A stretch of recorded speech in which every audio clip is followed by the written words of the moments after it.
Okay, class, we now are talking about skin color. Skin color. All right. What does your skin color depend on? Your skin color depends on the presence and color of melanin. That takes precedence over everything.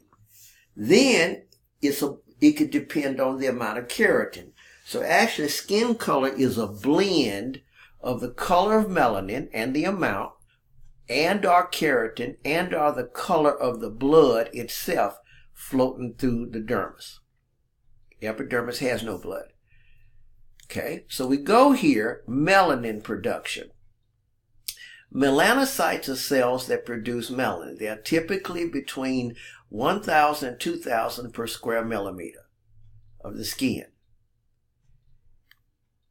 This is true no matter the race. No matter the race. Melanin is produced through an enzymatic conversion of tyrosine. The melanocyte has in it some vesicles known as melanosomes. So in the melanocyte, melanosomes, those are the vesicles that hold on to the melanin. Okay, so let's go further. All right. Here is the production of melanin. Now remember we talked about enzymes govern the direction of all biochemical reactions. So in the melanocytes, tyrosine, which is one of your 20 amino acids, can be converted. See, amino acids, remember, can be used to make polypeptides and proteins, or if you're in starvation, they can be used for energy, or they can be used for bioconversion. We talked about that in the chemistry. In this case, it's bioconversion. Okay, so tyrosine, if the cell has the enzyme open, remember, euchromatin and heterochromatin, in cells that have the gene to make tyrosine hydroxylase open, euchromatin, then tyrosine can be converted to dopa, deoxyphenylalanine. Then what can happen is, now I got two possibilities. What enzyme is open in that cell? What enzyme? If the enzyme open is this here, then you'll go to dopaquinone. Then from dopaquinone, you can go to this, and then finally to melanin. Now this is, eumelanin is the dark melanin. Or, in that melanocyte, you could have this, take it here, and instead of an enzyme here, you'd have an enzyme here that would take you to a reddish melanin. So some melanin is reddish, and some is more dark. Now, remember I told you the melanocyte is kin to the nervous system. So when we go further, dopa, if you have another kind of enzyme, could be converted to the neurotransmitter dopamine. That's the one deficient in Parkinson's. And then to something called noradrenaline or adrenaline, norepinephrine. Now, I'm going to go to one, so let's look at another one, more simplified. So tyrosine could be converted to dopa. Let's say you had enzyme 1. Then you had a possibility. Do I have enzyme 2, or do I have this enzyme to take me to dopamine? So in other words, tyrosine can make can make some stuff for the nerves, but it can also make this. Remember, as I alluded to, that the melanocyte was intended one time to be part of the nervous system. We'll be dealing with this again when we get into the nervous system. All right. So what we have, and I won't get really big into that, here's the melanocyte right here. So the melanocyte makes, down here in the cell body, it makes the melanin, packages it in vesicles. The vesicles move up. The vesicles move up into these fingers here. This also is a dendritic cell. Then what will happen is, look here, those vesicles will pinch off and go into the neighboring keratinocytes. Now look, here's the melanocyte, but what it's going to do is put the coloring substance in the neighboring keratinocytes about the level of the stratum granulosum. So you see, if a dark-skinned person was to scratch off the stratum corneum and scratch off the stratum granulosum and then down to the stratum spinosum or stratum basale, their skin would be totally white. because the sunproofing is in the granulosum up. See, you're trying to make an umbrella over the basale. Now remember, what is cancer? Rapidly mitosing cells. Where the cells mitosing? In the basale. That's where the UV light could damage and cause skin cancer. So if you put the umbrella up here in the granulosum, it can't get down into the basale to cause the trouble. So you see right down here, we said that melanin is in the melanosomes is directly secreted into the neighboring keratinocyte in the epidermal levels of the stratum in neighboring areas of the granulosum, or upper spinosum, but primarily granulosum. And they are positioned above the nucleus in the supranuclear region, so it protects the DNA. Okay? So that's what you're doing. You're putting it primarily in the granulosum, a little bit of the upper spinosum. Spinosum can be 2 to 3 cell layers thick, but primarily in the granulosum. And that will protect the basale. Okay? So the difference in skin color between fair and is not due to the number of melanocytes in their skin, but to the level of activity. And what's the color?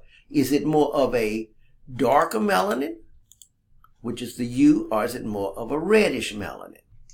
Okay, so we go further.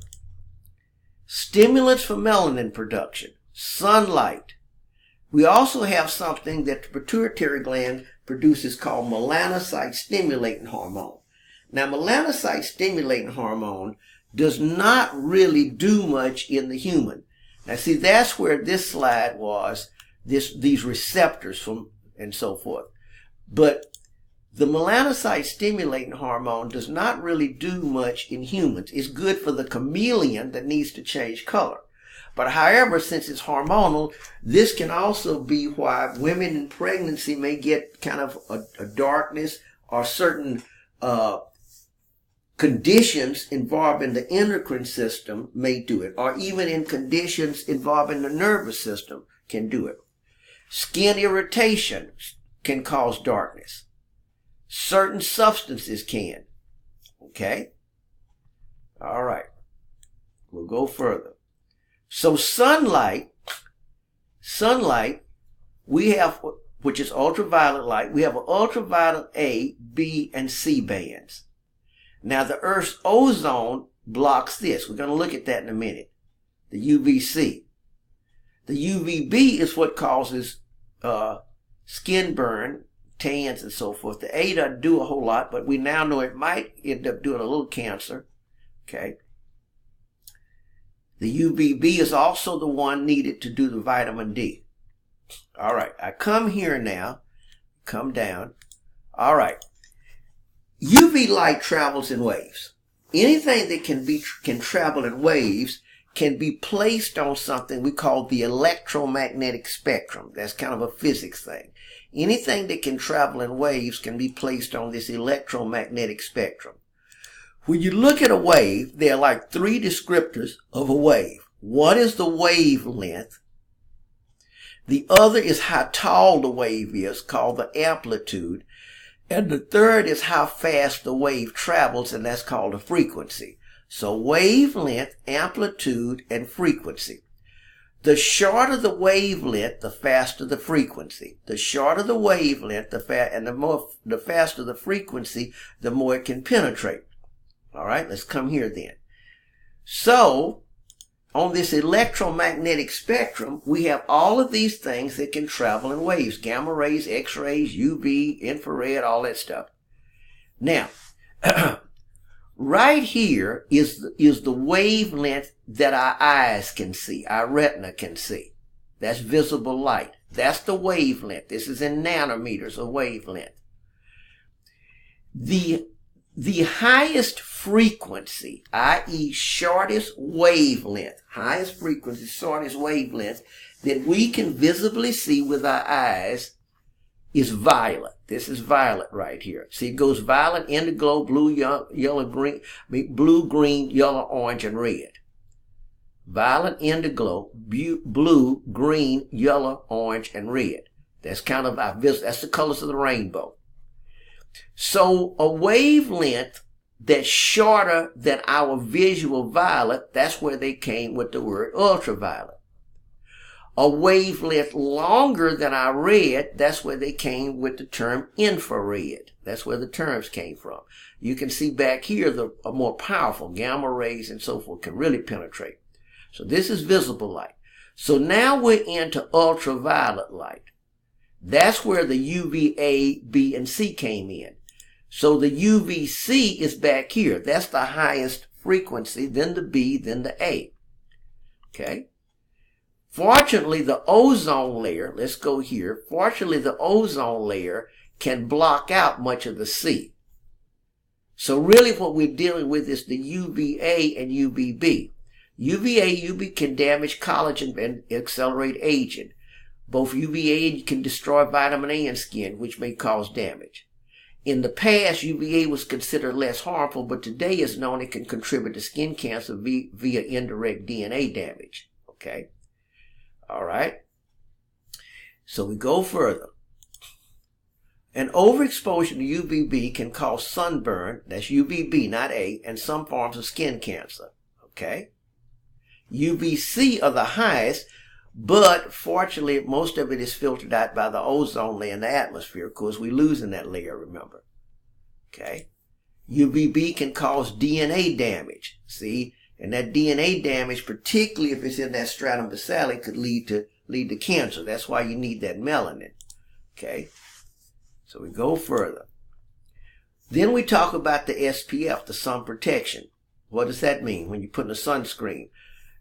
So SPF. If you're a person who would normally start to burn in 10 minutes, then theoretically you could get 150 minutes if you had a SPF 15. So you're multiplying that.